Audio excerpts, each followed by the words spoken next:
Tiffin में क्या है? क्या है दिखाओ. रुहीची तर असे वेगवेगळे नाटकं चालूच असतात आणि तिला नेहमी काहीतरी वेगळं लागतं. म्हटलं चला तेच तेच पराठा बनवण्यापेक्षा आज हा पनीर काठी रोल बनवूया. त्यासाठी मिक्सरच्या भांड्यामध्ये थोडंसं घरी बनवलेलं पनीर, काजू, कोथिंबीर, मिरची आणि थोडंसं मीठ टाकून त्याचं छान वाटण तयार करून घेतलं. त्यानंतर एक पोळी घेतली, त्याच्या मधोमध ते सगळं वाटण लावून घेतलं. त्यावर थोडासा कांदा टाकला आणि ते छान फोल्ड करून घेतलं.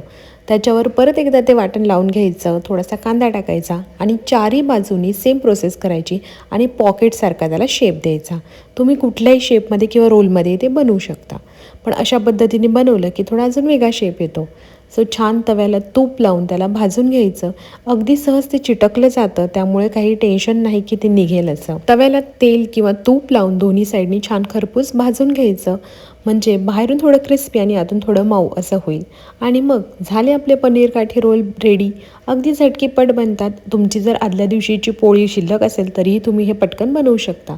तुम्हाला पाहिजे त्या शेपमध्ये तुम्ही ते कट करून घ्या, थोडासा सॉस टाका किंवा दह्यासोबतही तुम्ही ते देऊ शकता. नेहमीचे तेच तेच पराठे खाण्यापेक्षा हा हेल्दी रोल नक्की ट्राय करून बघा.